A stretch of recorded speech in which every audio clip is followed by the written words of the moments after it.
Yes, I've.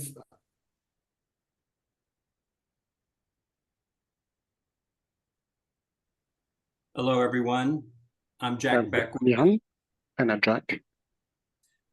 Today, we're going to have a session that is اليوم جلستنا عن of our 30-hour course for ASA مقرب من 30 that ساعة provides all of those who وفق are كل interested in the المعلومات للمهتمين to allow the different steps and methodologies مختلف خطوات value المنهجية في the تقييم equipment, particularly the diagnostic المعدات equipment بشكل خاص المعدات التشخيص and alternate care facilities. في مرافق العناية الصحية. I'm Jack Beckwith, and I'm going to move these slides. And at أنا the جاك end of باكويت the وسوف session, أتنقل في هذه any الشرائح of you وفي have نهاية هذه questions, الجلسة we'll have a إذا brief كانت لديكم أي أسئلة opportunity to address them. سوف يكون لديكم فرصة لطرح أسئلتكم.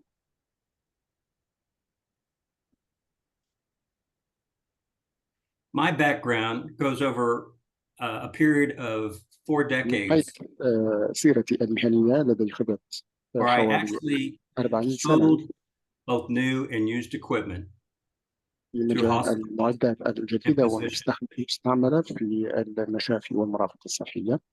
During this session, I also have my associate, Richard في هذه Tondrick, الجلسة معي who زميلي worked in the ريتشارد hospital, الذي عمل معي was أيضا في المستشفى integral in addressing some of the things that I sold that he وكان purchased يعالج along with other hospitals throughout the المشاكل country. التي كانت The تتعلق company was Mission Medical, بتوفير هذه الخدمات والتقييم.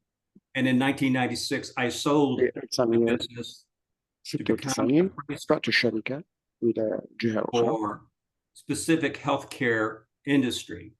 في قطاع Some of you الرعاية الصحية. may have ربما background بعضكم لديه with equipment. خبرة Some of you بالمعدات may be الصحية actually وربما business بعضكم valuers, لديه and I think مقيمون you أيضا. will approach وأعتقد أن the طريقتكم value of these assets based on the income, the cost, and the market approach. الخبرات مطلوبة في السوق. It's very important that terminology مهم جدا أن المصطلحات in this industry. تكون واضحة في هذه The Ministry of Health القطاع. وزارة regulates الصحة the kingdom. تنظم عمل القطاع الصحي في المملكة. National Unified Procurement Company is responsible for centralizing the procurement of medical devices. هناك شركات تهتم بمشتريات And the المعدات. Saudi Food and Drug Authority monitors and هيئة controls الغذاء والدواء هي التي distribution of تتولى these devices. متابعة الاستيراد. The CCHI, or the Council of Cooperative Health Insurance, مجلس الضمان is an الصحي independent government body that وهيئة regulates حكومية مستقلة تنظم التأمين في This is القطاع very الصحي. important to know when we look at وهذا مهم جدا revenue stream عندما ننظر that إلى medical devices may provide to the ما يمكن أن نوفره healthcare في providers. In other لمزودي words, الخدمات الصحية. بعبارة value أخرى of the equipment could be قيمة inherent المعدات with what kind يمكن of أن revenue تكون stream these devices generate. تتعدد مهم جدا. The Saudi Authority for Intellectual Property also regulates and هيئة enhances this الملكية الفكرية device and أيضا medical السعودية throughout the healthcare. And the لها دور. HHC do the day-to-day administration. شركة الصحة القابضة التي And تقوم the Center for بمتابعة National العمل Health يوما Insurance provide the payment يوم for these services. وتوفر All مدفوعات these هذه الخدمة. are important in the جميع هؤلاء مهمون circle جدا of operations in a healthcare environment. Now, think about this. Why are we all here today? Who are the end users of healthcare valuation? They can be investors. They could be insurance companies. There could be people who are doing mergers and acquisitions. Or they may want someone like you to value the equipment for internal decision purposes. those who are asking for healthcare evaluations are the owners or prospective buyers. So why do they need a healthcare evaluation? They need somebody unbiased who can provide information for decision purposes for either the buyer or the seller, or somebody who is making an observation of that industry, who are qualified to value these assets. I would say that under certain criteria, under international evaluation standards, you need somebody competent. That could be you. Who are requesting these valuations and for what reasons can be mentioned from merger acquisitions, insurance purposes, internal decisions, divisions of assets. All these provide a purpose and intent that you are responsible to provide in your report. Why is there a demand for healthcare evaluation? If you look at the kingdom's GNP, healthcare represents a large part of the economy. And how does the industry operate? It is no longer just non-private, but private entities are getting involved in healthcare in the kingdom. How do these entities succeed in a competitive economy? Patients and doctors migrate to those who do it best in providing care to their patients. Who regulates this industry, as I mentioned in the previous slide, is the M of H.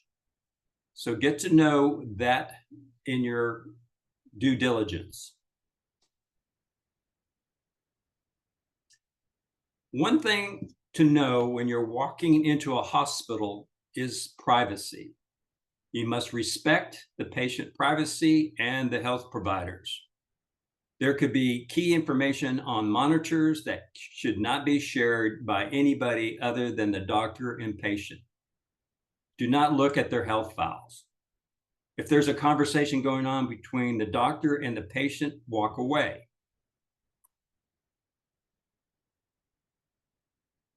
You have a fiduciary responsibility as a valuer. In addition to that, you are representing an unbiased approach so that this does not matter who is engaging you or who's on the other side. The Saudi Arabian government provides free universal healthcare coverage through their government agency. But there is now more and more movement towards private entities getting involved into this area, including acute care, which is the secondary branch of health. They can be for in and out day operations for a procedure that doesn't need the patient to stay overnight, or it can be a surgery that starts with the emergency room and stays throughout a period of time until the patient can be discharged. The ambulatory surgery or outpatient center is for day surgery only, and there's a lot of elective surgery that occurs in an outpatient center. And then you have in this arena conventional medicine where the physicians who are in the acute care hospital or in the outpatient center are operating their own practice, seeing patients. So these are three arenas that you could be walking into valuing medical equipment. There's also specialty cares. You have physicians who go to school much longer to be specialists in certain areas. They could be surgeons, they could be orthopedic surgeons, they could be pediatricians, they could be obstetric gynecologist physicians. And there's also the area for long-term care that is addressed, whether it's in nursing homes or hospice, where patients have a short period of time to live. In the kingdom, we have over 477 hospitals providing acute care. These facilities can range from 25 beds to 250 beds or even more. And typically the footprint is something that you should be familiar with before you even walk into the operations to look at the equipment or to do your analysis. The areas that would be critical for your evaluation could be the emergency care, the urgent care, acute care, critical care, and pre-hospital care, etc. Areas that you should be focused on when you're looking at balance sheets, or if you're looking at fixed asset list, is what's in the operating room, what is in the radiology department, what is pre-operative versus post-operative after the patient has had surgery. Is there a cardiology area, an intensive care area, or an endoscopy area, or a maternity ward? Don't forget that when you're in a hospital, besides these areas where patients are, you have the admitting, you may have central sterile services that prepares the equipment and devices for procedures. You have a pharmacy, you have an anesthetic area, you may even have physical therapy area that have medical devices. So be familiar with these facilities and know what you may be able to see when you walk into these areas. The ambulatory surgery center is typically a same-day surgical care, and we're going to use this as an example just to be familiar with your due diligence if you're called upon to value a surgery center. Typically, they can run between 5,000 to 20,000 square feet. They can be larger, but they sometimes will have overnight patient rooms. So again, be conscious of privacy because they may be in there overnight when you're making your visit. You would want to focus in the OR areas where they are doing these procedures. It could be for minor eye surgery. It could be an endoscopy procedure, which we will get into in just a little while. The term endoscopy is a non-surgical procedure where the patient is being examined for their digestive tract from their throat to their rectum, and these areas are non-invasive but allow the physician to see where there could be problems inhibited by the patient's problems with normal lifestyle. So we can put the patient into an area from doing a bronchoscope to a colonoscope and be able to pinpoint what the problem is. Also in these day procedure rooms are arthroscopy surgery, which are minimal invasive surgery that can work with joints from the limbs of the legs to the arms. Another popular procedure is cataract surgery, where they're placing intraocular lens for those who have cataract. And there's also refractive surgery that can be done to take care of replacing contact lenses. Specialty cares that could be asking you for evaluations could be in the arenas of orthopedics, internal medicine, we mentioned ophthalmology, cardiology, etc. And in these rooms, you may find very expensive diagnostic equipment. Other vocabulary words you should be familiar with is what is deep clean. That is dedicated in the OR room, includes goggles, gloves, and gowns. What is dirty processing?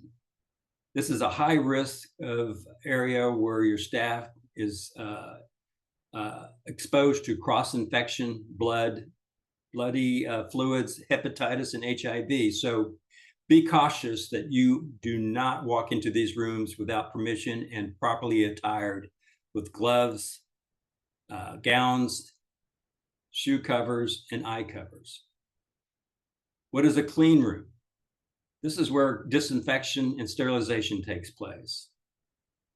You may see wrapped instruments, and they can be both reusable and disposable instruments that can be sterilized and used in a procedure.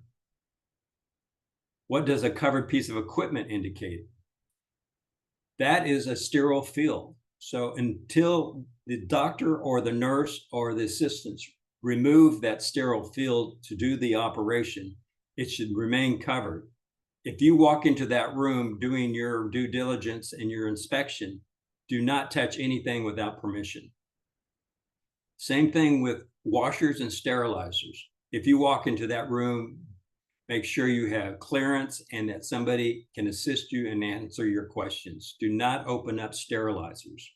You could be exposed to high-risk infections.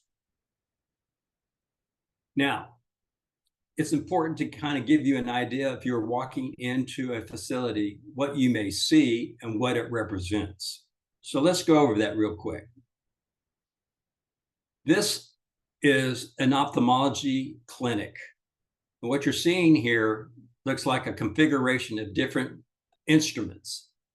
But what you're seeing is a chair that the physician, the ophthalmologist, is sitting in. This is right behind that is a camera with a flat panel monitor, which does a CMS telescreen. It actually looks at the fundus of the eye, which is the inside back surface of the eye, and it takes photographs. Now, when you see that behind the split lamp, you're looking at something that could cost the physician over $15,000 US. And if you did your research, you may find that that screen, that workstation, is worth over $5,000 used in an arm's length transaction. And there's also other components there, like refractors and diagnostic scopes, and that split lamp that adds considerably more value in your analysis that you could find either by doing the cost approach or the market approach. Other areas where there's significant amount of value would be in the radiology oncology centers. They're treating injuries or diseases, and you may see anything from an X-ray unit, computer tomography, an MR, nuclear machines, etc. We'll go into a little bit more detail on that. And Ruka has provided you with what we call modality sheets that give you a checklist of what to look for when you're in those rooms, and be educated by the technicians and physicians who operate these machines.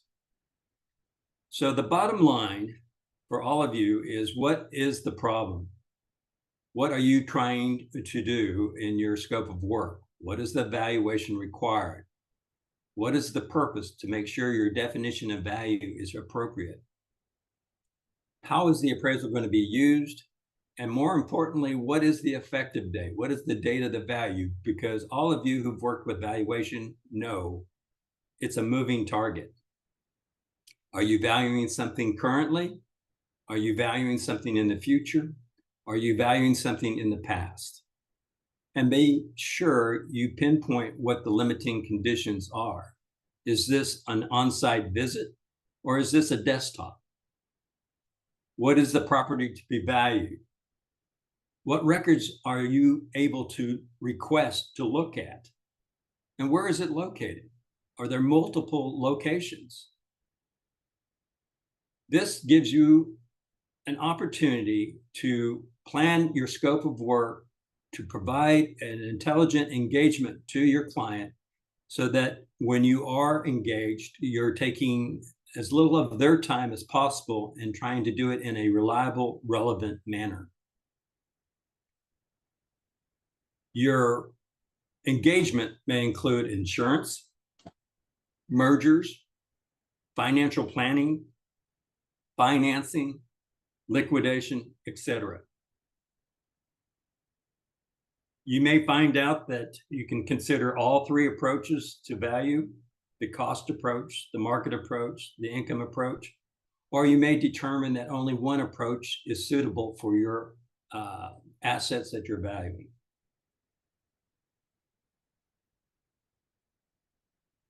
In this industry, you may have more than just one value on your plate for this scope of work.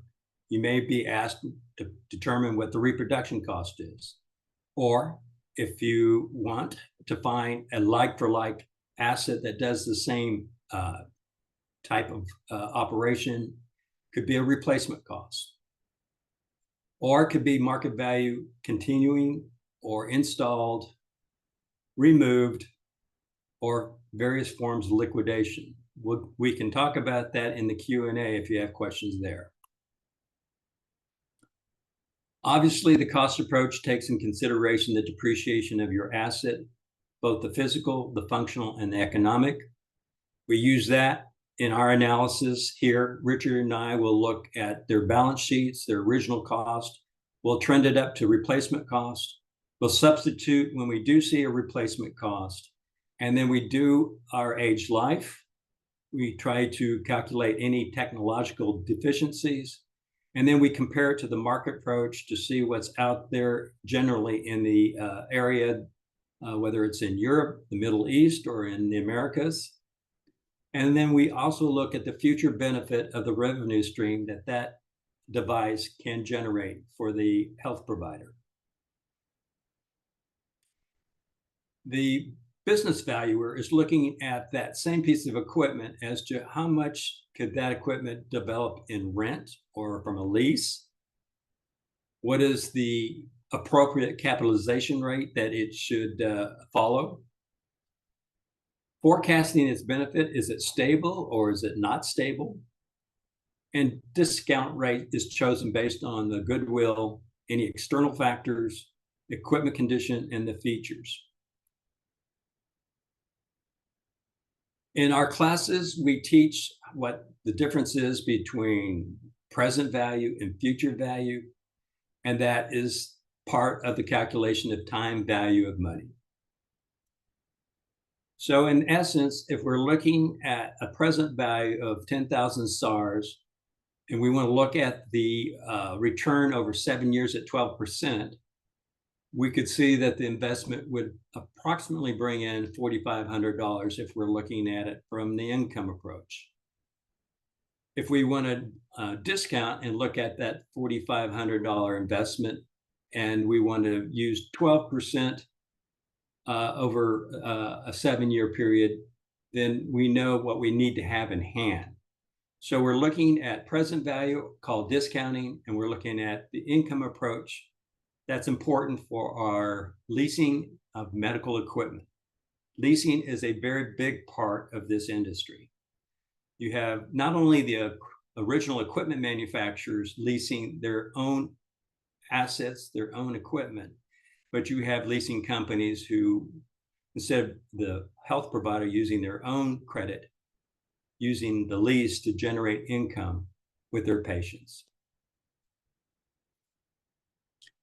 Now, back to BV approach, we could use the buildup, we could use the CAPM. Those are the most generally used if we don't use a discounted cash flow. Some of you who are doing this already in your regular practice know what I'm talking about. But where I'm taking this is if you want to know what kind of income is generated, if you have a value of 40,000 SARs for a medical device and you want a rate of return of 40%, theoretically, you could say this generates 16,000 SARs by dividing 40,000 by 40%. The key is the rate of return. The higher the rate of return, the lower the value.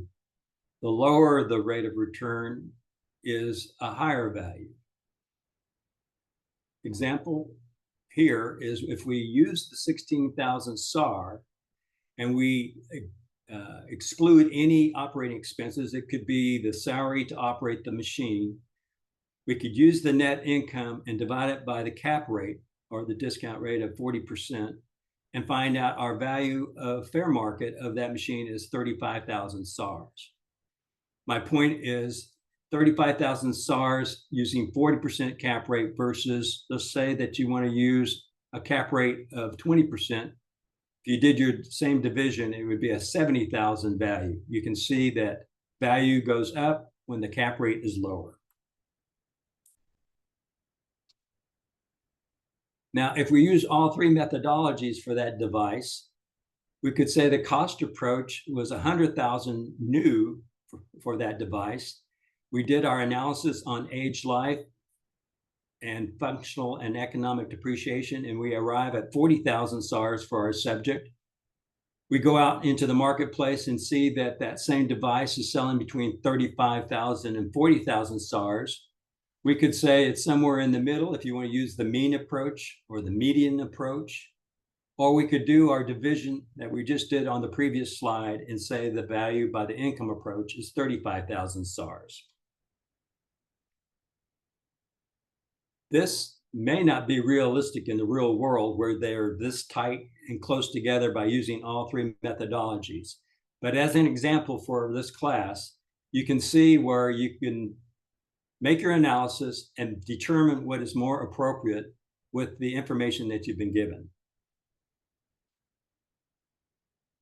So we get back to the scope of work, whether the medical device is a computer tomography unit, an EKG, an OR table, OR lights, etc. We're trying to make sure that we know what our due diligence is before we get out into the field. Is inspection necessary? And do we have to list each and every asset, or do we make some type of assumption by saying anything over a certain dollar threshold should be inspected, and anything under a dollar amount or SARS amount will be bundled? So being organized is the key. If Richard and I are going into a hospital, our team needs to make sure of what's required in our field work, who is our contact people, where are we scheduling this at the specific subject location, and we need to make sure who our contacts are so we're organized and they're prepared to answer our questions. Because once we inspect the equipment and list the equipment and classify the equipment, then we have to start our research by gathering what data they have from the owners, from the hospitals, from the administrative staff, and research with what is in demand for that subject, what is obsolete about that subject, and on the income approach, see what type of income and reimbursement that's through the CCHI that these things can provide in revenue stream for the hospital. It's important to know if we can get our hands on the manuals, the catalogs, the price lists, either from the manufacturers or the vendors who distribute it. Published price guides are key, and serial numbers as references may tell us the age of the equipment. Just like any other objects that you see out there, serial numbers and VIN numbers can be a good determination of age and when it was first brought into the economy for use. And obviously the internet is a very important part of this. So we prepare questionnaires. We send it out to our clients or to the owners of the equipment and let them know that when we get there, we'd like to meet with the department heads, the accounting departments, particularly with the biomedical department, people who work on this equipment. We'd like to do a cursory tour so that we see how we split up our time. We like the maps and footprints of the buildings. We like to have a list of all the surgical instruments that are wrapped that we cannot see, or any OR accessories that may be out of sight, that may be in drawers or in cabinets. We want to see original invoices, because as you all know, when you buy something like a vehicle, what is on a sticker on the car is not necessarily what you're going to pay for. And that's the same thing with medical devices. And we want to make sure we have clearance from the health providers that we can take pictures and we can make comments and use phones while we're there on the facility.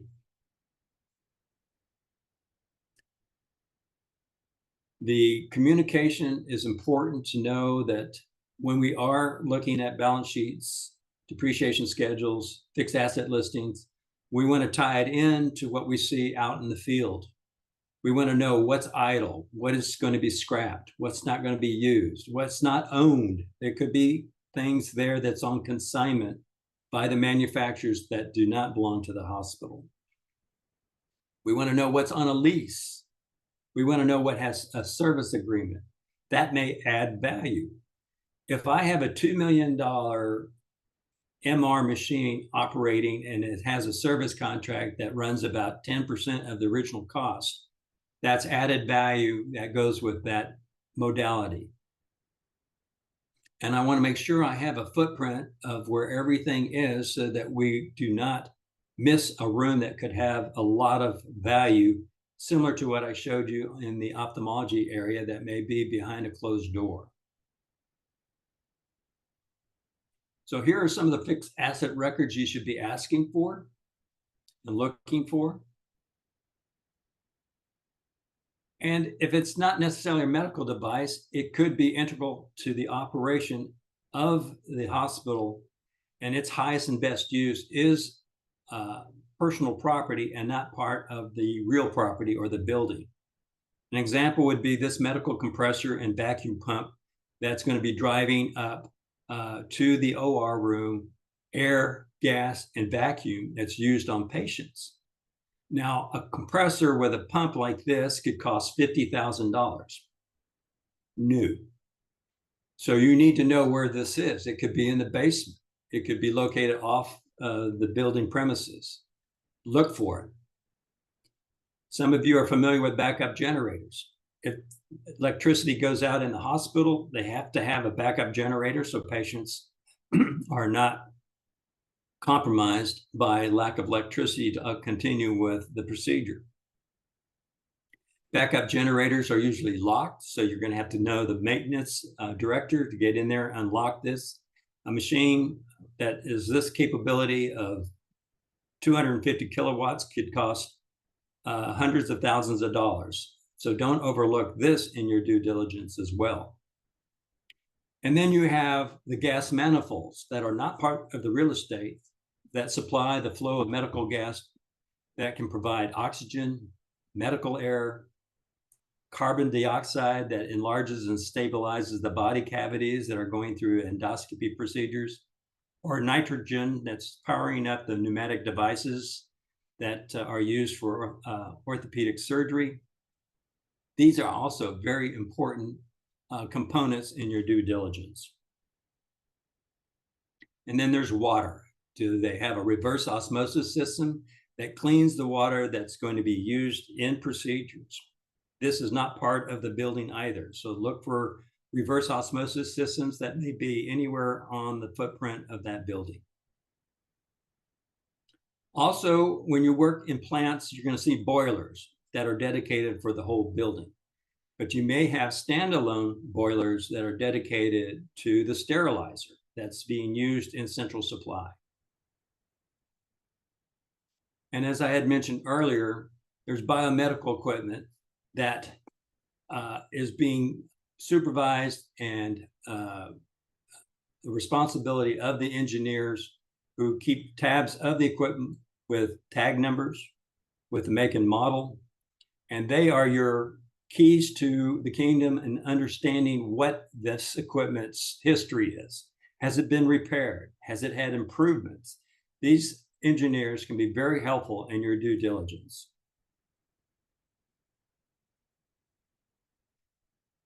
We have asked our biomedical engineers to provide us with a list of equipment so that we do know what they work on and what they don't work on.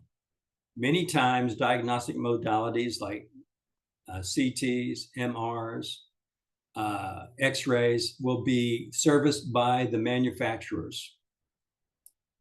They will not let these engineers touch their equipment.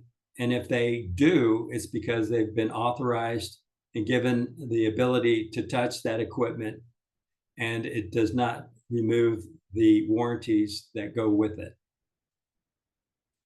Ask your department heads for a list of the trays of instruments. There can be a lot of money in those instrumentation trays. Ask for building leases, ask for equipment leases so that you can determine what you're going to be valuing that is owned by the health provider. Obviously, in your market research, you'll be doing market conditions. What's the cost new? Is there a used market? Is there an auction market? And you're going to be assembling all this pertinent data.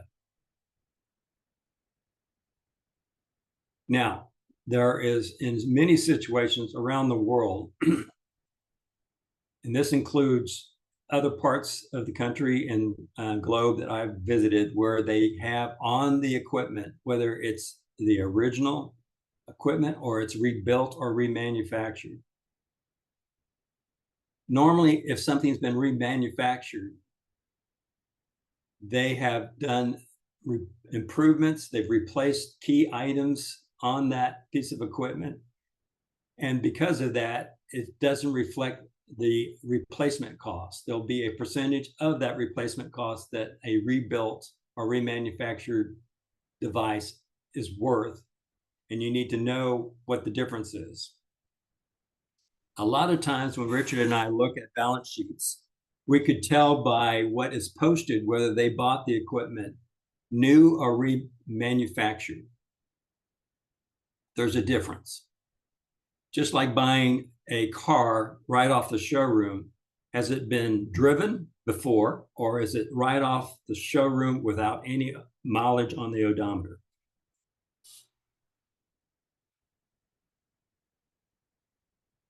Valuation issues. Obviously, we need to know if there's been any improvements in technology which affects your subject. Is the marketplace changing? And as all of you know, excuse me, technology has improved with the digital age versus the analog age that was prevalent 20, 30 years ago. In fact, when I was selling equipment, one of the key questions in technology was, can it be converted from analog to digital?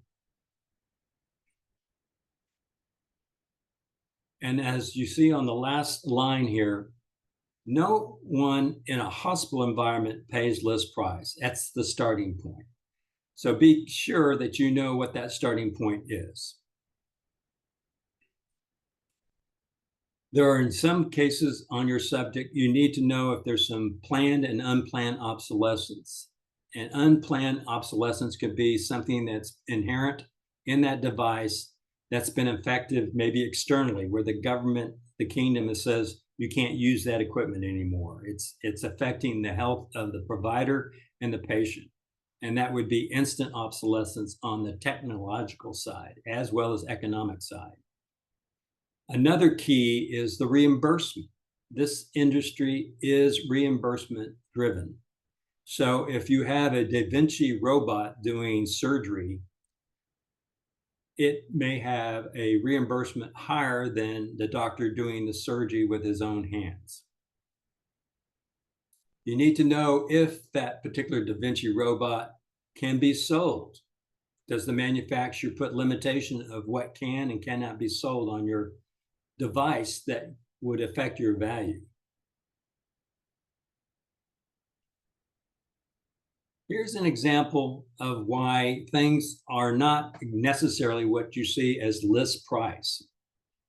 This is a endoscopy piece of equipment that's used, as I said earlier on these slides, that can do bronchoscopes, sigmoidoscopes, colonoscopes, and it is showing the interior of your digestive system on this screen.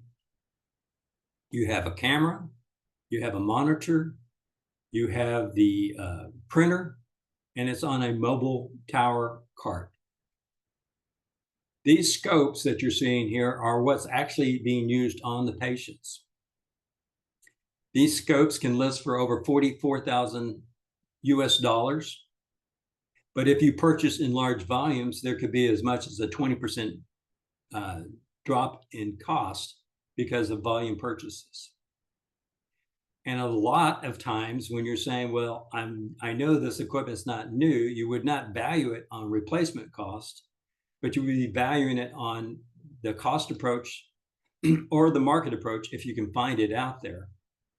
And in the North America market, there can be a discount based on the model number and its demand and supply issues. In other words, if they're desirable, like this 190 series is, there could be a good percentage that is maintained because they're still desirable. Now, if you don't have good secondary value on the market side, you might want to use indices that are available to you in the kingdom. Here in the States, we use the Bureau of Labor Statistics and come up with IDs that are appropriate with these devices. And over time, we can trend what our subject is worth today. In other words, indices are very important when you cannot find replacement costs. Therefore, you want to trend up to find reproduction cost. And as it shows on the screen, this is a tool of last resort because we never know if these trend factors are accurate. We don't know what the source is, where they arrived at these indices. It's much better to get your indices from the manufacturer who makes the devices because they know over time what it costs possibly 10 years ago versus what it's worth today. And with inflation, particularly after COVID, we've seen a dramatic increase in costs for the same items that maybe before COVID cost 100 SARS, and today it costs 140 SARS. Richard and I like to use condition codes so that if I'm in one hospital, I use these codes to determine how they are related to equipment that's brand new. And if he's coding it in the same criteria with what is considered good versus what is considered poor, we're consistent in our valuation approach doing the cost approach or the market approach. Now, effective age, we try to make sure that we understand that depreciation is the effective age divided by the sum of the remaining life. So when we get to this example, we have to assign a normal useful life for that device. Does it have a normal life of 10 years? The American Hospital Association, we call it AHA, have assigned life tables for particularly major assets, whether it's an OR table or an anesthesia machine. And we can look at that from the cost approach and say, okay, it's assigned 10-year normal life. Its chronological age is 6 years for this X-ray. So the remaining life would be determine what the effective age is, in this case, 4 years. And from that, we can divide it and be able to come up with a 40% physical depreciation or 60% good if we have our starting point as normal useful life. And remember this, your constant is the normal useful life. What varies is the remaining useful life or the effective age. And what may affect the remaining life is when you do improvements to it. So it may have a chronological age of 6, as we show here on the screen. But if I do improvements on it, I can actually improve the remaining life. It's just common sense that you can extend that life of that machine if you take care of it.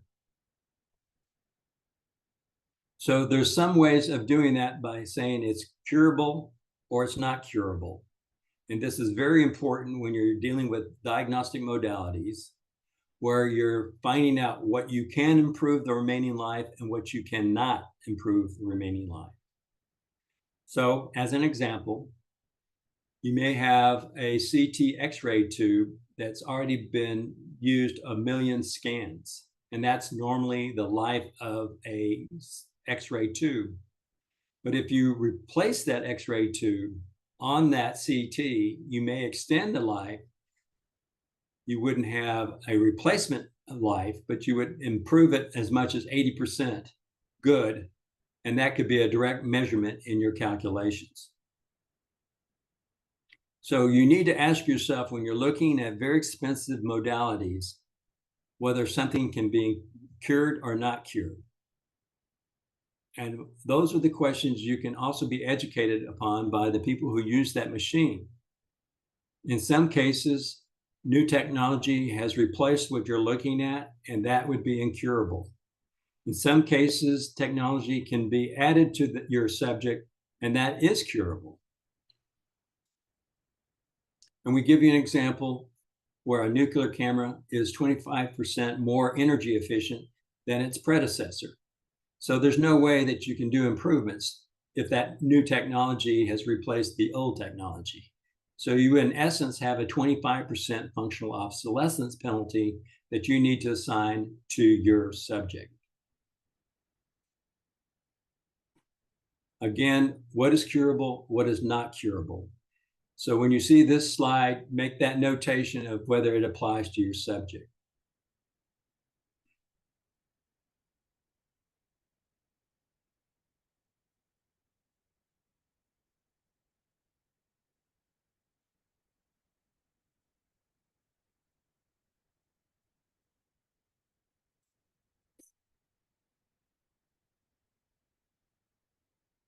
I'm jumping through some of these slides because of the time element. What I do want to point out to you is some of these slides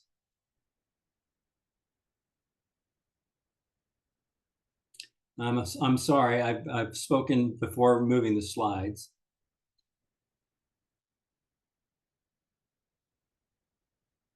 And if you want to reference the slide number on the top right of the slide, please let me know what it is, and we can talk about that in a few minutes.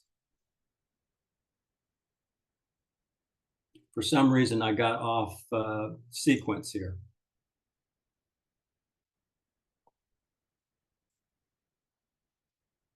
All right, I'm going to go down to slide 62. Here's a good example for all of you to look at, and that is when we're talking about effective age of your subject. Take a look at this. This shows you that they may have paid 500,000 SARS for a diagnostic modality in 2006 or 10 years ago. And then they added some component 7 years later. It could be an X-ray tube that replaced the existing one that we had just mentioned. And then 2 years after that, you replaced the software capability of that machine.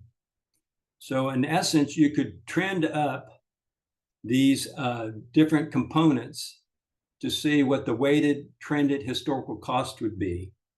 So look at the X-ray unit that cost 500,000 10 years ago. If you multiply that over 10 years, you have 5 million SARS. If you take the X-ray tube that you purchased 7 years ago and trend that up, your trended historical cost is 79,800 SARS. If you multiply that times 7 years, you have 558,600 SARS. And then if you add the software that you did last year, trend that up, the total aggregate of your weighted trended historical cost is over 5,600,000 SARS. If you add your trended historical cost and divide that, the point is your effective age has moved from being 10 years old to 8.38 years old. So in essence, your effective age is no longer 10 years, it's 8 years. This is a good tool when you're walking into a room that has many components that over time have been replaced or repaired. So functional obsolescence should be evaluated from the standpoint whether it's physical, functional, or economic. You should be able to have your objectives set out so that you know which appropriate value methodology you're going to use. You're going to also look at any external factors that are affecting your assets. You're going to be, again, sitting down, particularly with diagnostic modalities, to see if it has been replaced or upgraded, as I had mentioned, from analog to digital. Here in the States, if you have a 16-slice CT, you'll find out that some states will not allow it to be used because it exposes the technician to radiology that's affecting not only the patient, but the operator of that machine. The exposure to radiology can be limited with more slices per revolution of the CT. And we'll talk about that in just a minute. The Saudi billing system, which is SBS, will tell the health provider what is the appropriate code for doing that CT. So he may assign a diagnostic code of ICD-10 that allows the health provider to be compensated for using that machine on that patient. So the keys is, what does it pay and how much do I need to generate with that machine to pay for the machine or pay for the lease? So the key is the proper code. And the key also is to know the politics that show whether the reimbursement increases or decreases. Here in the States, if that diagnostic modality is used in a hospital, it reimburses more than if it is used in a surgery center. Here's an example. If I use an ultrasound to view the kidney, I can use the CPT code of 76770 and get reimbursed 134 SARS, where if I did it in the acute center, I only get paid 73. It's not the same playing field. So look at this and you can see that obviously in the hospital, they get paid more for doing the same procedure on a patient than they do in an outpatient center. And for that reason, we are doing a lot of valuations in surgery centers because doctors and administrators who buy this equipment and aren't getting reimbursed as much as in the hospital may be acquired by the hospital that gets paid more for using that same machine. So for internal decision purposes, if you're in a radiology group and you're in a standalone imaging center, you may have to see more patients in the same day than you would in a hospital. And it's not unusual here in the States that they're doing 2 shifts on the same machine, seeing more volume to support using that machine in their office versus in the hospital. This gives you an example. If I were to buy a $500,000 CT, I would be looking at principal and interest with the payment being 10,623 SARS from year 1 to the end of the payments or the lease. Am I generating enough income to pay for that lease or for that finance lease to support having it on the floor being used by my staff? It's important to know that the CPT code will justify that. And that, again, is part of the income analysis I'm going to do to see if I justify having it on the floor.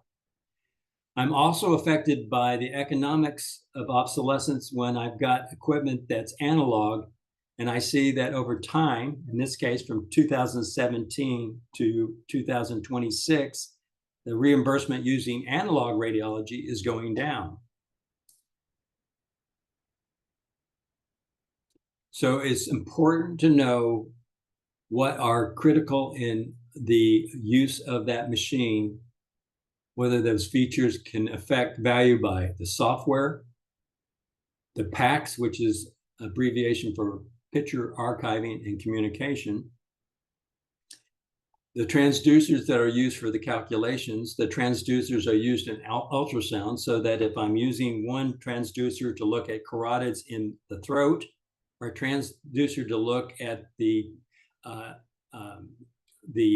mother's child, or if I'm looking at the circulatory system of the heart, I want to make sure that my machine is doing the calculations appropriately for reimbursement.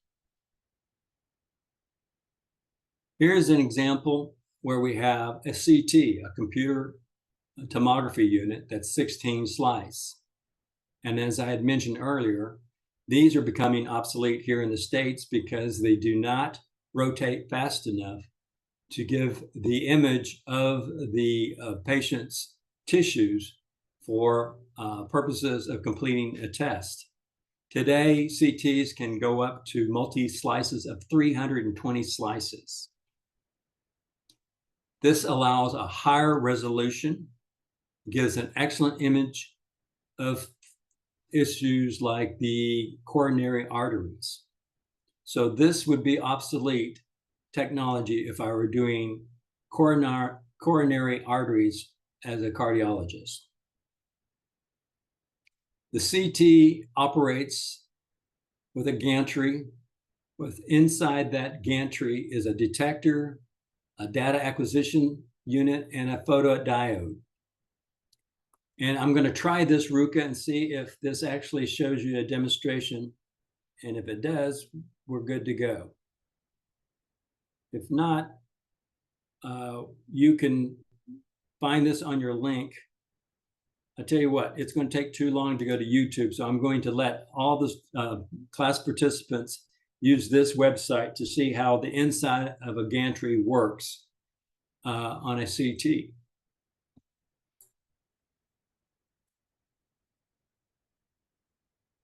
When you walk into a CT room, you should have in your work files that are provided by Ruka a list of things that you should ask the technician to provide to you: the make, the model, the serial number, obviously the date of the equipment and when it was installed.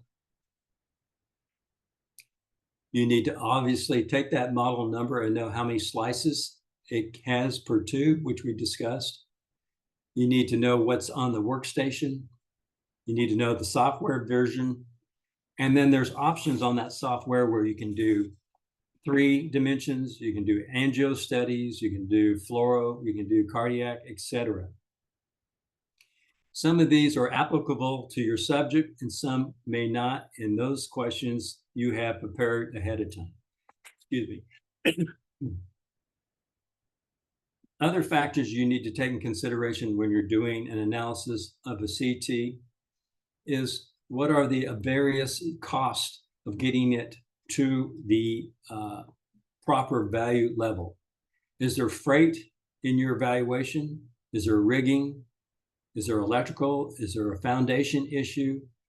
Not only does the machine cost, in this situation, maybe $500,000 SARS, but how much did it cost to get it there?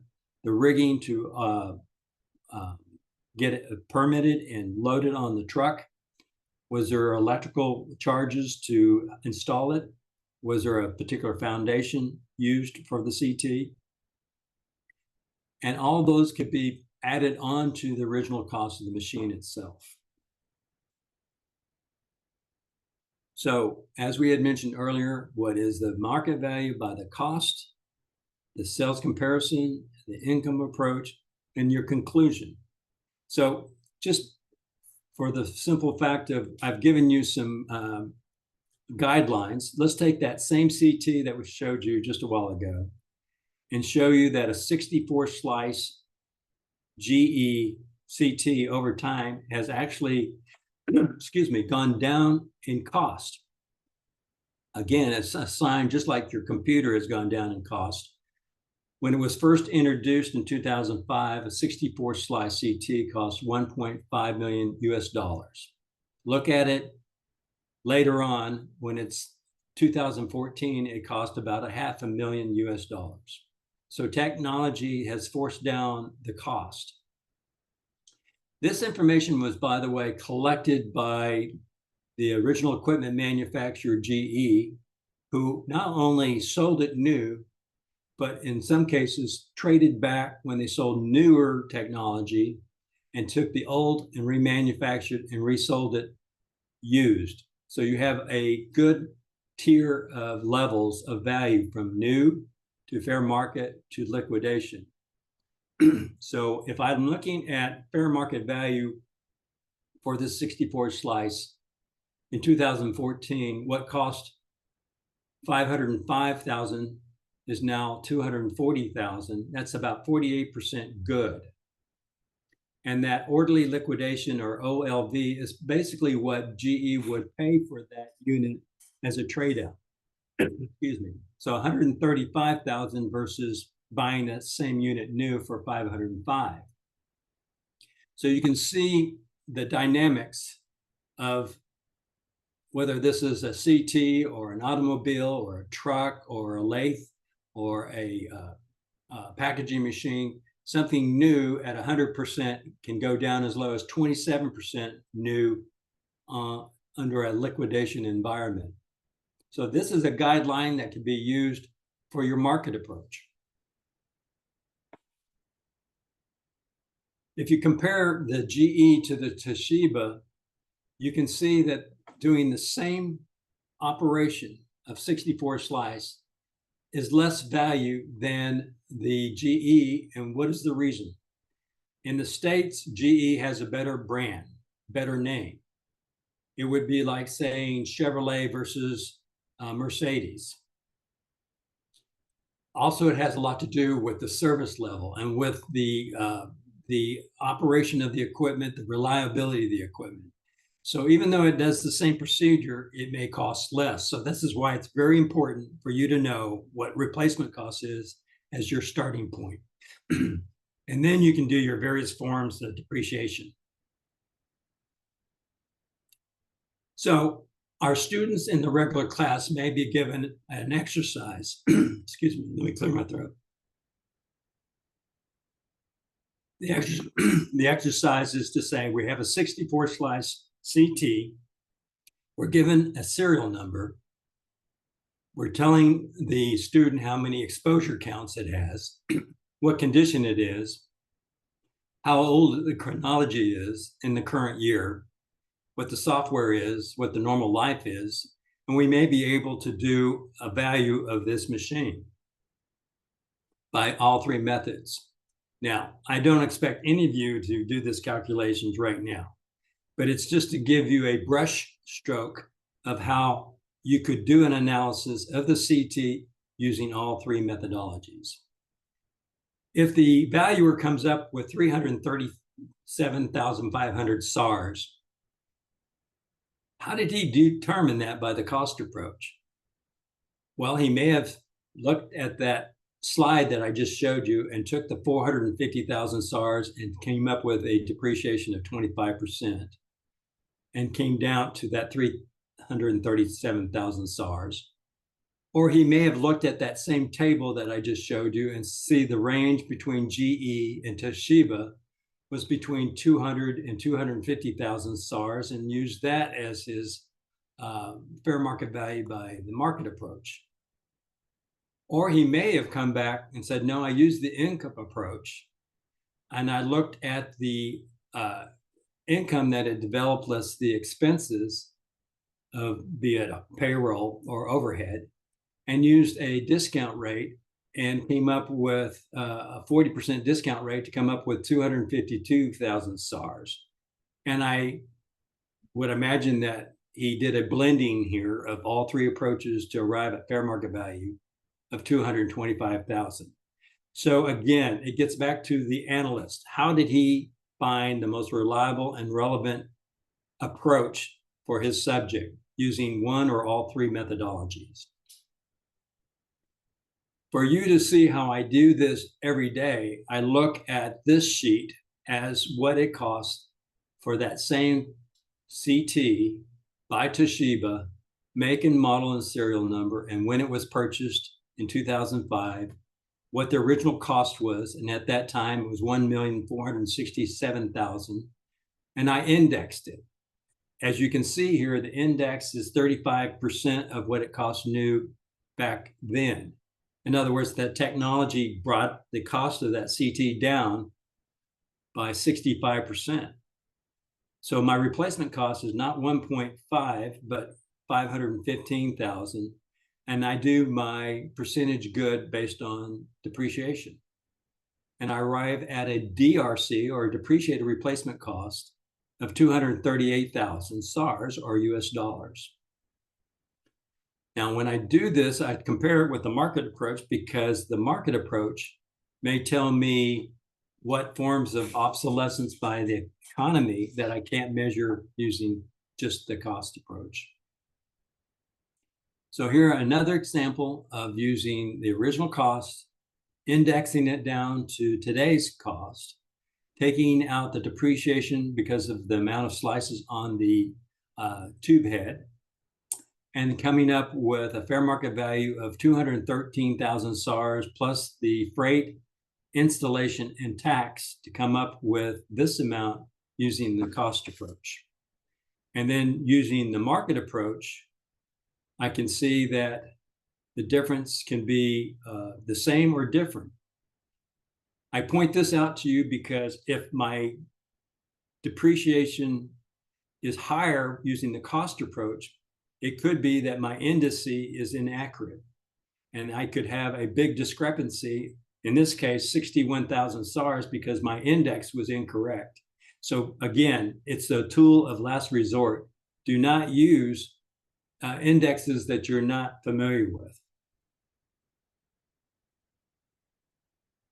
When you're in a environment, as we had mentioned in the first slides, be very considerate of privacy. But if you're allowed by the staff to walk into post-op, for instance, you may find it to be important to walk through each of these rooms very efficiently and know that there's a lot of duplication.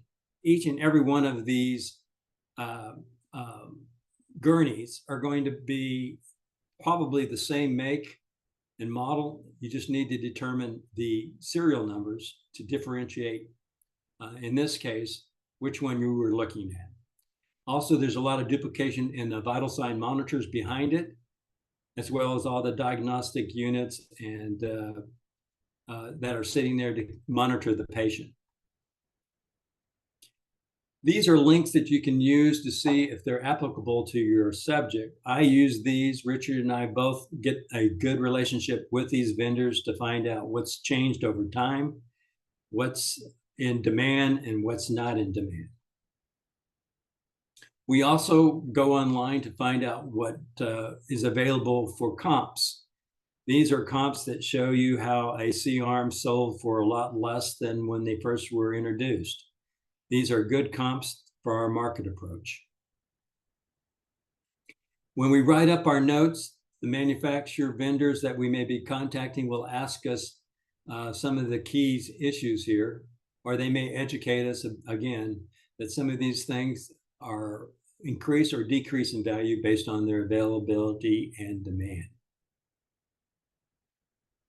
If I'm in a leasing industry and I'm trying to see how residuals work over time, I may be able to take the same information and show how the percentage changes over time.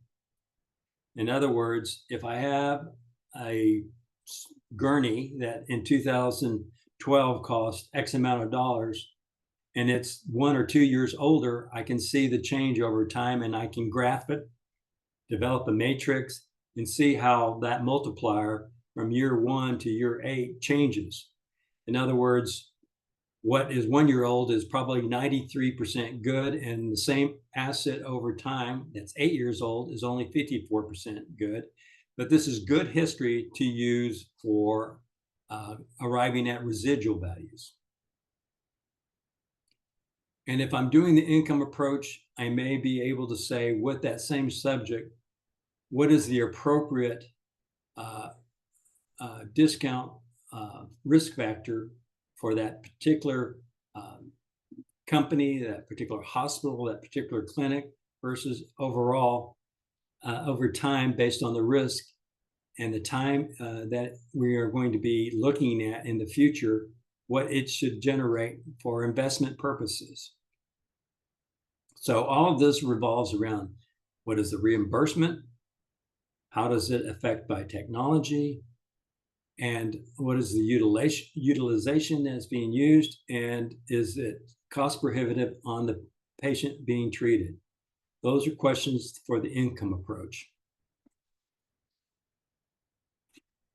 Other questions that we all need to ask is, what is the future like for our subject? Is the technology going to be replaced? Are the equipment we're looking at getting smaller? Can we operate it virtually instead of hands-on? We've got more and more physicians who are working from their office and not seeing the patient, but are able to use new diagnostic devices that replace hands-on, and it gives them still pertinent information that they can make a diagnosis. That, along with where we're going to be in a few years in the future, you may have somebody operating on a patient using a robot who's 1,000 miles away, but it can operate that machine right there in the OR room. And because of technology, as we saw, prices for equipment may be going down instead of up, which gives rationalization of whether or not people will invest in that equipment moving forward. Okay, we're at 10 minutes after the hour. We have a few more minutes left. Ruka, if you want to have any Q&A session, I'd be glad to answer it. And I believe if it relates to something that Richard, my assistant, can answer. Richard has been working in the hospitals for 30 years as a procurement manager. And many of the things that we talked about today, he has purchased for the hospital. In the last 10 years, he's been working under my tutelage to take that from the standpoint of what a willing buyer and willing seller would pay for this equipment, or what they would sell it under immediacy if they didn't want to keep it anymore.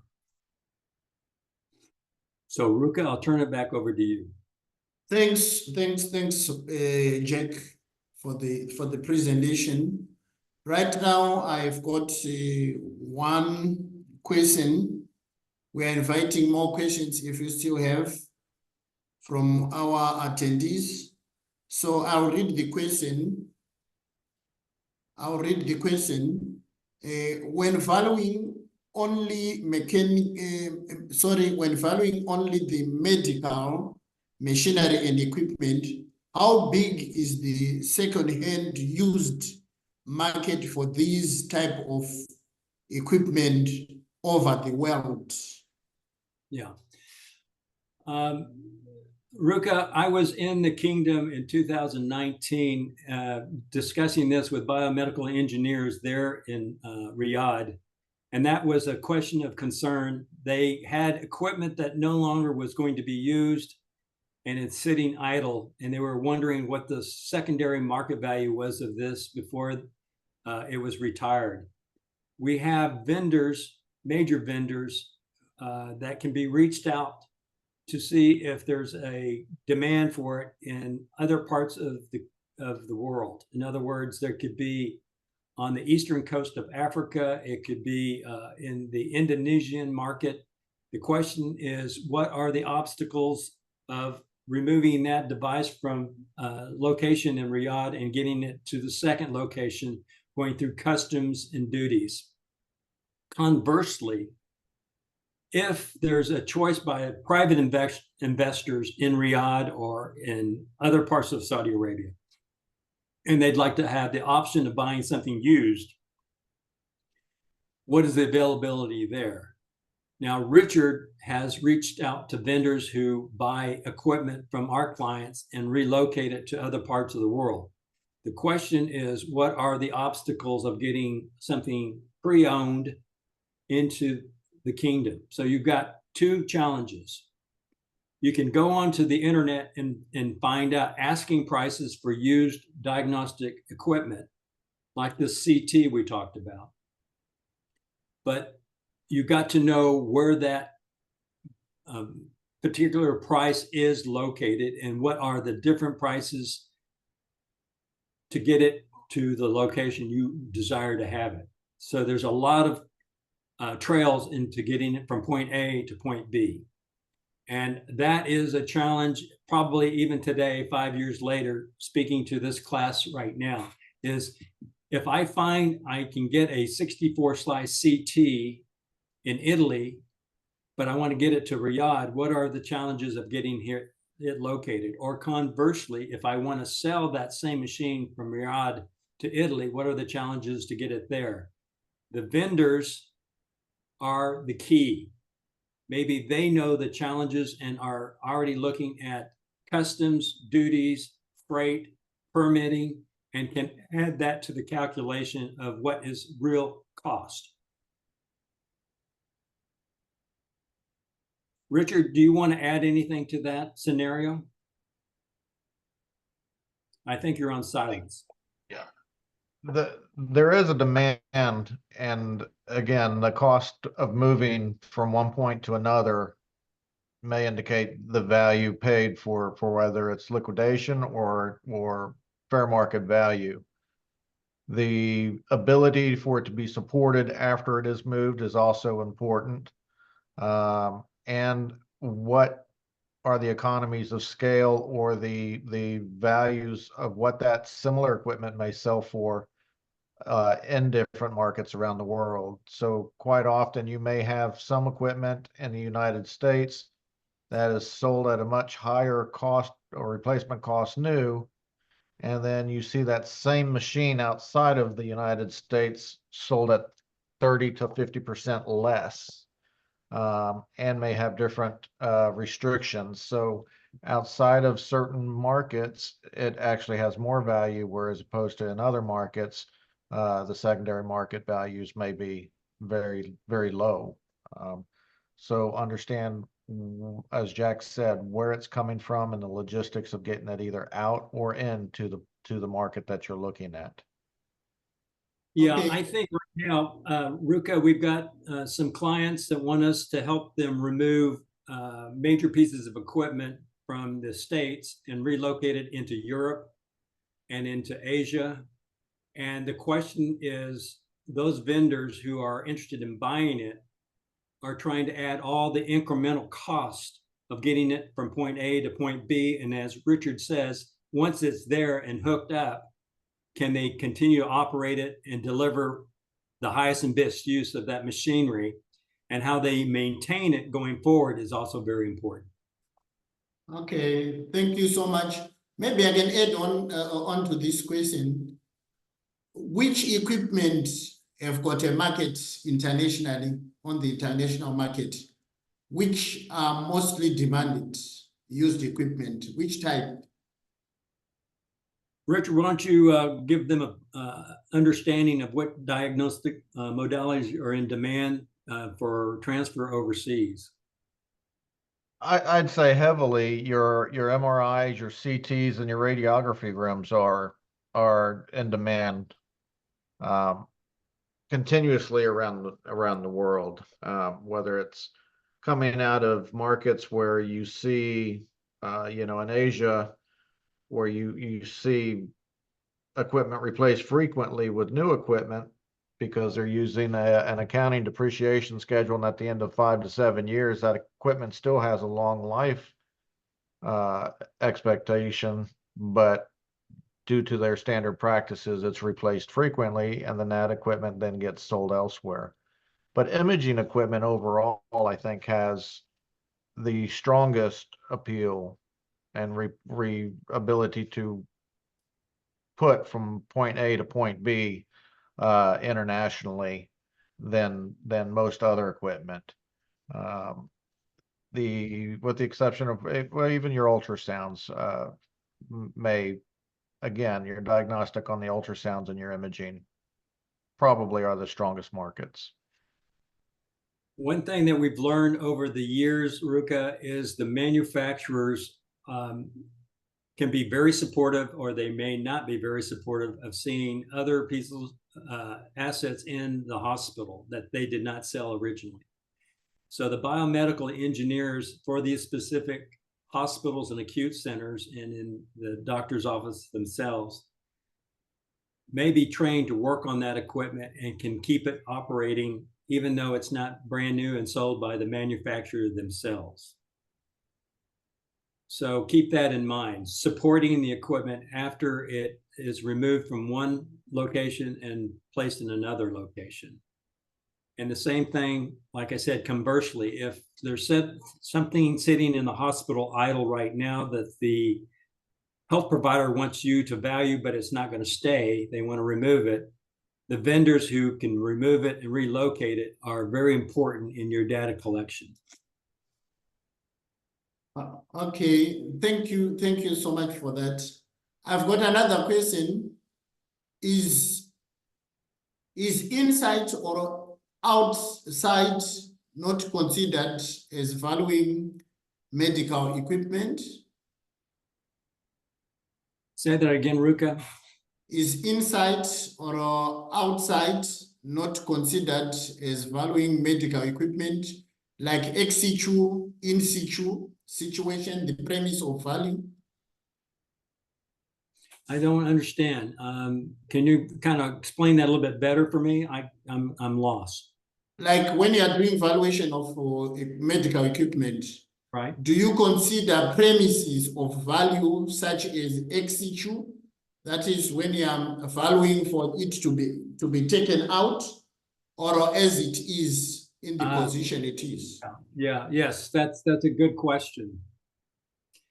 If I'm looking at the subject staying where it is, I'm actually looking at all the incremental costs associated of operating that machine right then and there, including the installation, the accessories, everything that's tied into that machine. If I'm removing that and putting into a new location, some of those associated costs and values are removed as well. So if I'm looking at rigging and removal costs, it could be substantial. On a CT, for instance, which we spoke about today, it could be $25,000 to remove that CT to another location, plus all the labor associated with it to get it to the next destination. That would have to be taken into consideration or removed from the value of leaving it right there.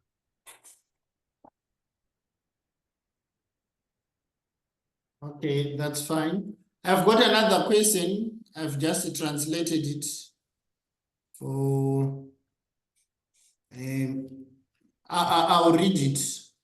In the event that the value is estimated at the replacement costs and using the market method, there is a difference between replacement cost and the market value. Knowing that market value was less than the replacement cost, does it mean that there is a statistical or economic statute of limitation that was not calculated in the replacement cost? I hope for clarification. That's a good question too. You remember the slide where I did the cost approach and I took the original cost, trended it to the reproduction cost, but I also was able to find a replacement cost. That replacement cost today for like is the key. If I can't find that and I only have the reproduction cost that's trended, then the only tool I have to compare beyond the physical depreciation is what I can find in the market approach. So as an example, something cost $100,000 10 years ago, but I trended it to $150,000. I used the forms of depreciation and come down to $75,000 as an example. Then I do a market approach and I find that same like-for-like unit for $50,000, $25,000 difference. That is the other forms of depreciation I could not calculate using the cost approach. It could be both the functional and the economic. So you may be leaving money on the table on your valuation using just the cost approach versus the market approach. In certain circumstances, if your market value is higher than your depreciated replacement cost, then what it tells you is there's greater demand for that equipment in your location on your subject than what your cost approach data provided you.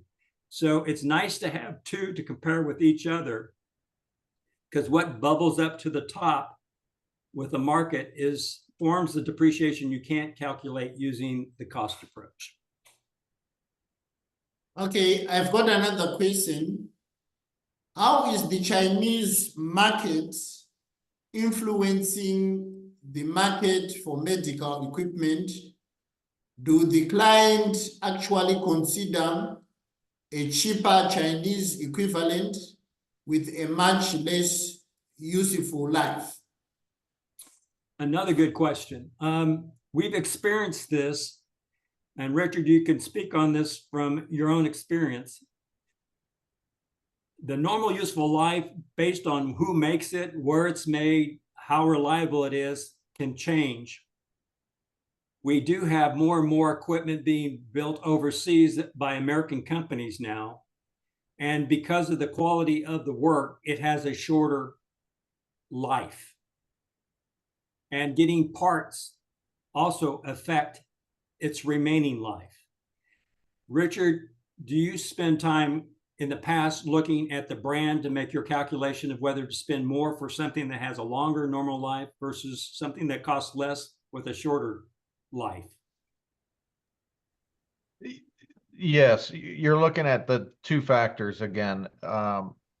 If you're looking at a foreign product that is a brand that is specifically of a foreign manufacturer versus for example, American product made in the same Chinese market, does take a couple factors. You may look at the American product, if it's a GE product, for example, and say, okay, it's a stronger product recognition. It has stronger capabilities per se within, say it's an ultrasound system, may hold higher values and depreciate differently than the same Chinese ultrasound that may have less quality, but the same utilization. So you do have to pay attention that, yes, the lower quality products from markets can influence your client's decision on, okay, are they going to buy it and take the chance of replacing it more frequently? Or is the base of utilization going to be fine in a particular environment versus a higher quality product? So there are two, the principle of substitution there. Yeah, you will look at, they do the same thing, but the value will change quicker on other products, as well as the secondary market demand for that same product. A perfect example was that GE versus Toshiba CT. It showed the same utility, but the selling price was different. And it's because of that reputation and the reliability that's considered in the decision by the health provider to buy one or the other. And sometimes what motivates buyers is just the less it costs, they'll buy it, even though in the long term, they may find that buying a better quality is more important in the long term. Okay, thank you very much for the question, for the answer. I'm moving on to another question. Many thanks for Mr. Ruka and for the seminar speaker, Mr. Jack Beckwith, for his excellent work. I have one minor comment. What is the best method for quantifying the depreciation for healthcare facilities equipment? Thank you. In my 35 years of working with healthcare equipment, market approach is best to look at on a one-to-one basis. And I'll give you an example. If I'm looking at a CT at a hospital on one side of the street, and the other side of the street has the same CT in another hospital, side by side, operating under two different management, two different hospital names, two different management groups. They are both built the same way. They do the same procedure. If I do the market approach on that machine for this client, should be no different than the value of that machine on the other side of the street based on the usage and condition that we talked about. Now,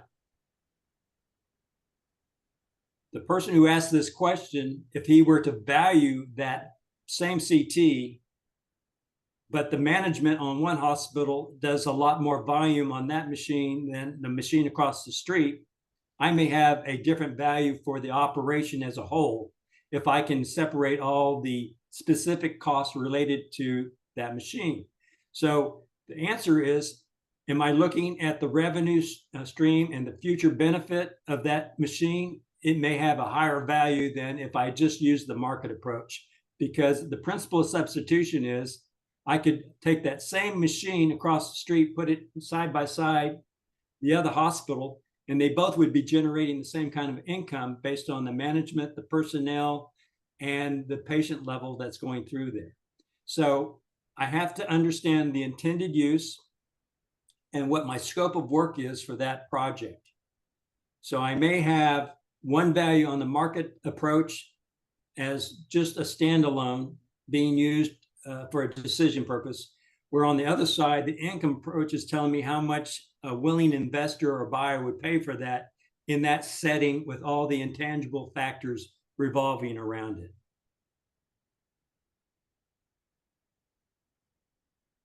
Okay, thank you very much for the answer.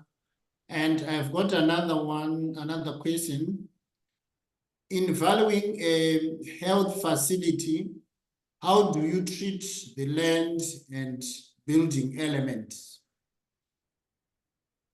Say that again, Ruka. In valuing a health facility, how do you treat the land and building elements? Yeah.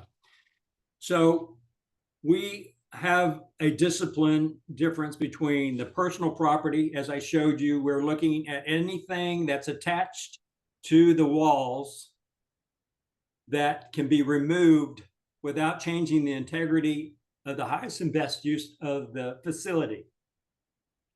So when we walk into an OR room, anything attached to the walls that can be removed without damaging the building, we will value.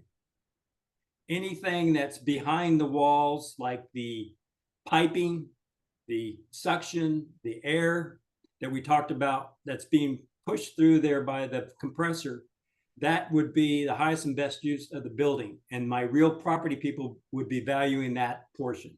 So we have to segregate what I'm doing and what they're doing.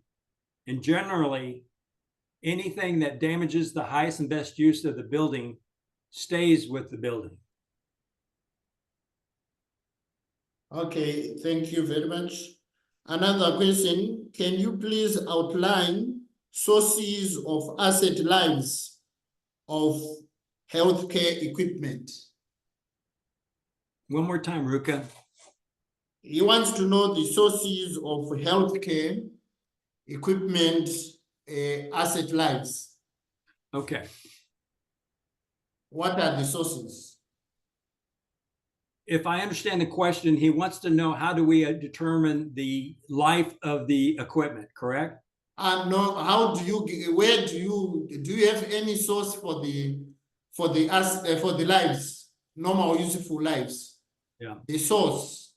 Yes. Here in the States, our source can be not only the American Hospital Association, which you can go online and find, but you may also find the vendor, the manufacturer provides you with a normal life. One key to normal life is how long the manufacturer supports it. So if I'm to introduce a new make and model of CT, theoretically, I have to support my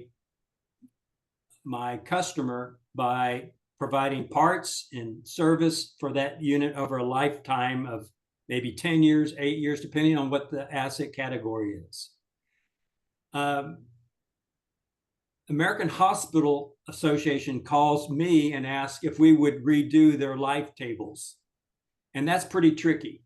I think where the life table is important is your experience and your knowledge of how long it can actually be maintained without doing improvements.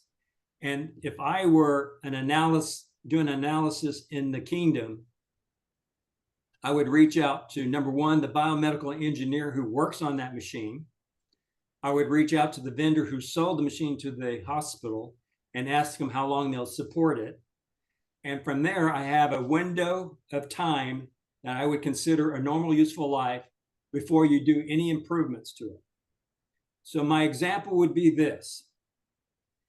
If I buy an automobile, let's say I buy a Ford 150 pickup truck for my business here. And I tell my people, you can use that truck, keep track of your mileage, and for 10 years, I'm going to depreciate it. If they come back and say that the odometer reading is getting high and we need to replace the transmission, I can extend the life of that truck just the same as I can extend the life of that CT that we talked about when we add new software and we add a new CT tube head. So nothing is written in concrete that that machine will last 10 years or 8 years. You have to use knowledgeable sources like the question was asked, and some of the best sources can be found online. Richard, can you give us some ideas of what would be good sources that they could use? Some of the,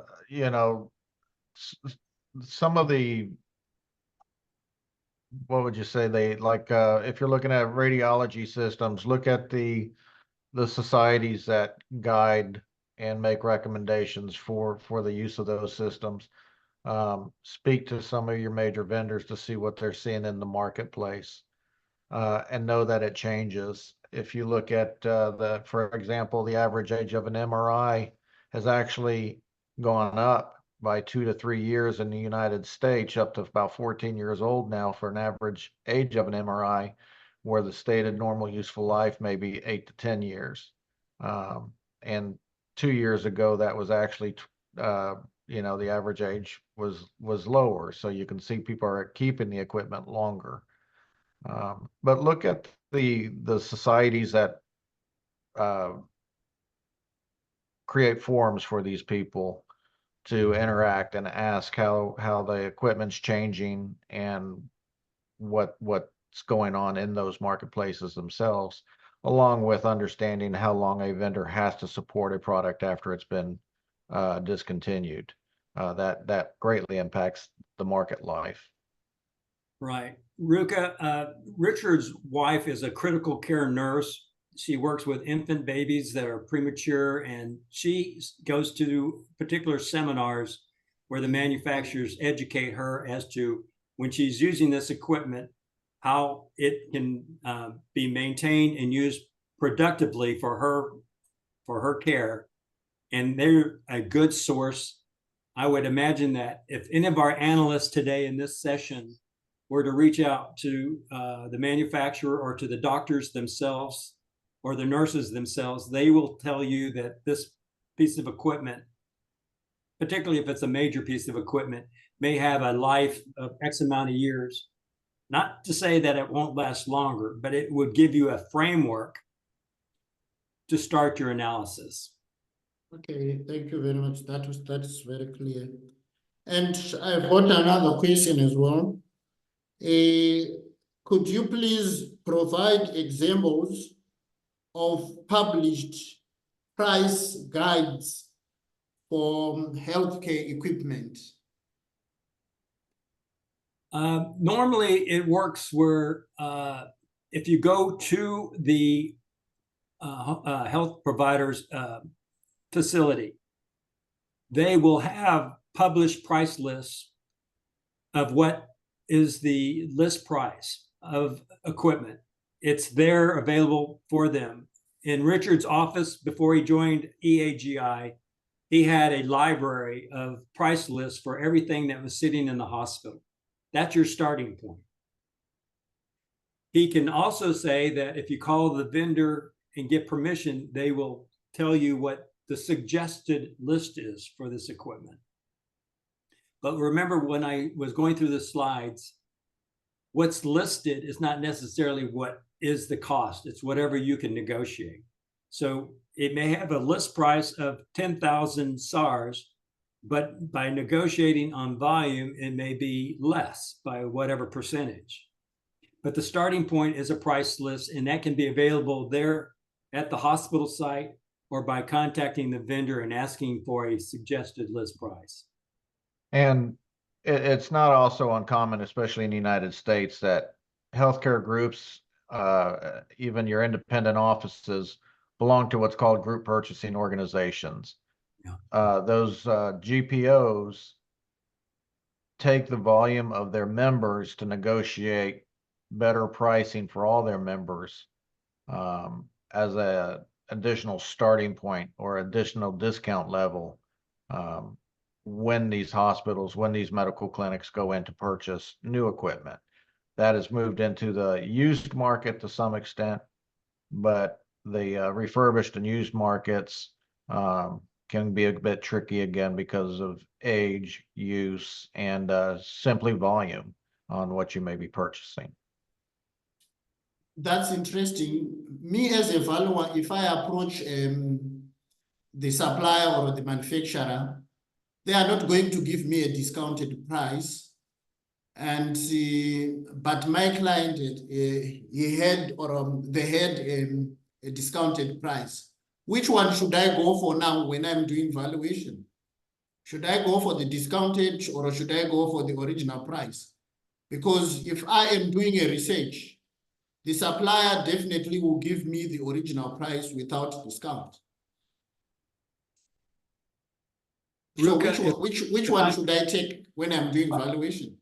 Right. If I'm doing the cost approach, I'm using replacement costs as my starting point. And yes, as we mentioned, it may not be the list price that's posted on the internet or in the manual that's sitting behind the procurement office. So you have to find out by discussing with vendors what truly is the price for a willing buyer. And it may be discounted based on the location, the region, and the volume of purchases being done by that facility. In other words, if I'm a rental car fleet manager, I'm able to buy cars for a lot less than if I walk up to a dealership to buy the same car and buy just one of them. So it's a different playing field. When we do analysis for the rental fleets out there, they have a special pricing from the manufacturers, the Chevrolets, the GMCs, the Fords, much less than what the dealership is buying the same cars because they're buying thousands of them instead. Same thing with medical devices. When Richard says there's what we call GPOs or group purchasing organizations, they're doing a co-op based on all those people who are participating in that buying group. So if he's buying a CT, there may be somebody else buying CTs in California, in New York, in Texas, and they're all co-op to get the same prices. Much different than somebody trying to buy just one as an independent buyer. So what is the reference to see if your cost is too high or too low is to compare it with the market.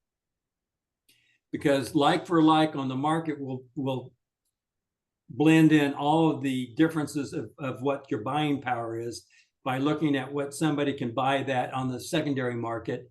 And that's the key in the kingdom. How good is your market data to compare that with what you came up with a depreciated replacement cost?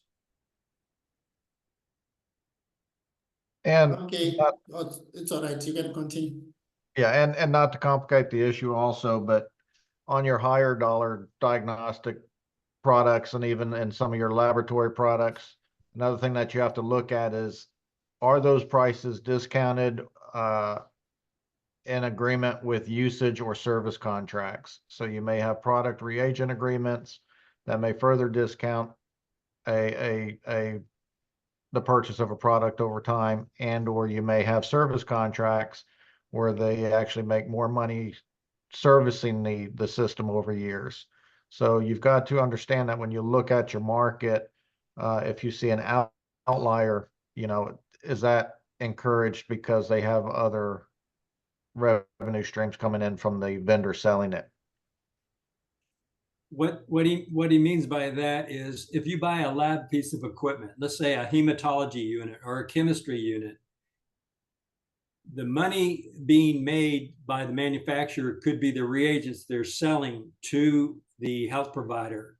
It's not really being made by the machine itself. Just like when you buy a printer, you may pay very little for the printer, but you're paying a lot for the toner and the ink that's going into that. So these things have to be weighed and measured. The other thing to understand in the global market with medical devices, Ruka, is that some manufacturers want to make market penetration. And in order to get that market share, they may intentionally drop their prices of their equipment to capture that market share. Example would be when I showed you the endoscopy equipment, that was Olympus. Olympus represents over 80% of the market selling those endoscopes that I showed you. Pentax is another competitor, as well as Fujinon. Those are two competitors, both made in Japan also, and they want market share. They may intentionally drop their prices lower to get more health providers to purchase that equipment. So again, cost new is a nebulous number. You have to base it on your experience of where it is that would be bought for that location. Okay, that's excellent. I've got a question. Does normal useful life or remaining useful life change, or they remain the same? Okay. Keep this in mind. Your constant is your normal useful life. So you stand by that number, whether it's 10 years, 8 years. The only thing that changes is the actual age and the remaining life. And that is because you're setting your constant and then deducting whatever effective age and actual age is based on some of the exercises I just showed you. Because you can maneuver, you can control your effective age by improving upon it and adding features to it. So I guess the best answer is rely on your normal useful life. And if it doesn't represent in today's market the accurate normal useful life, then change that. But don't change it for any other reason, because what you're really trying to do is say, realistically, what amount of life I want to get from this machine, what's realistic to make that determination. And the other thing to remember for my BV analysts out there, economic life is how much it can produce over that window of time. Whereas just normal useful life is what can I consider will be actually the life that I can depend on that in the best case scenario. That's excellent. Thank you. I've got another question. You talked about percent good as a form of depreciation. Can I use both age life depreciation and percentage good in one valuation? Age life is percentage good. Age life is a calculation of saying the age is the effective age and the life is your normal life that you assigned to that asset. And that can be both physical and it could actually be functional and economic if you calculated it properly. Otherwise, age life is just physical. You've taken just that factor out and given your asset a percentage good.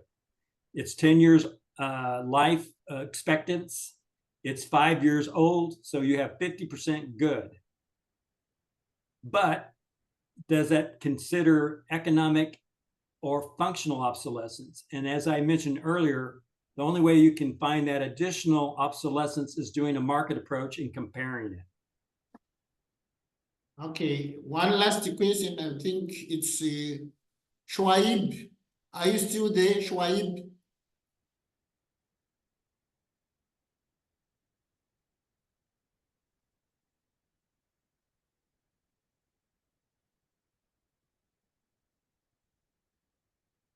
Are we still on, Ruka? Yes, you can talk. What's the question? I'm sorry. There's someone who wants to talk. Let me.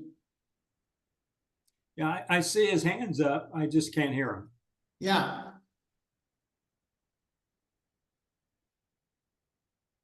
I've muted him. Yes, you can talk. Okay, Schwab, can you say something? He's still on silence. There he is.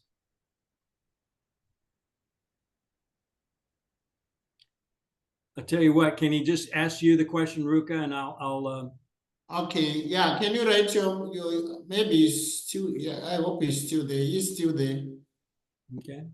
Okay, anyway, I think that's all. Maybe you can just give us your remarks on points of hints when you are doing valuation of healthcare equipment in closing.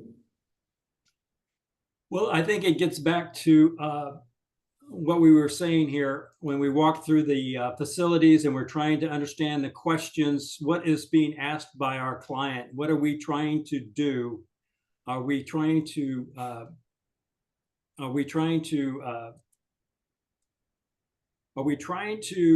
come up with a answer of valuing the entire facility or looking at a specific asset, and how we're going to draw up a representative of that, so that somebody who's never going to be in that facility, who's reading our report, grasps what is there.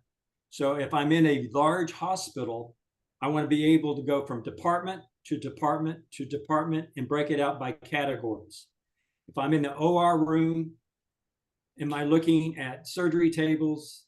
Am I looking at anesthesia equipment? And then when my tour goes into the radiology department, am I looking at major modalities?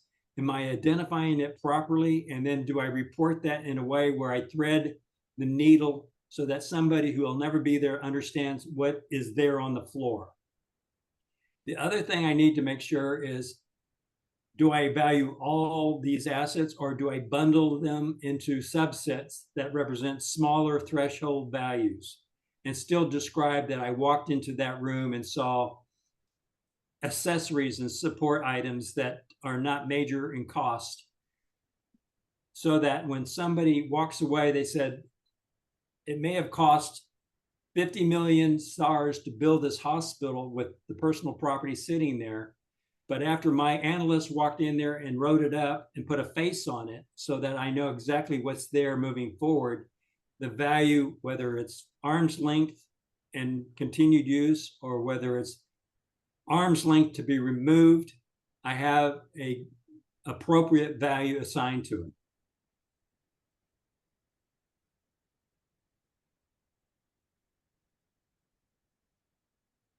Ruka, are you still with me? Just in the last minutes, I think there's a question. It says, does the machine or equipment come with a useful life? Usually that means, what is the warranty period? How long does the parts become available before they do not have the parts to service the equipment? And that's given by the manufacturers. Service warranties usually are for a year. Sometimes they can be longer with a service agreement. And of course, the availability of parts to keep it running and operating is usually a rule of thumb of 10 years. So you know that they're not going to discontinue parts that keeps your machine viable. That's fine. Thank you very much, Jack and Richard as well for the presentation. And Richard, your assistant, helping and giving us an overview of the market as well. Thank you very much, everyone, for joining in. To our members, our apologies. We were supposed to share the presentation, but unfortunately, I could not because of the network security configuration. I tried to link it up, but I could not. But what we are going to do is our media team is going to email you tomorrow. By tomorrow, they are going to email the presentation for your review and revision as well. Thank you very much. If you have any comments, please do send an email to us so that we can forward them to Jack so that he can give us a full advice on the evaluation of healthcare equipment. Once again, thank you everyone for joining in. We can end our webinar now. Been a pleasure. Thank you. Thank you.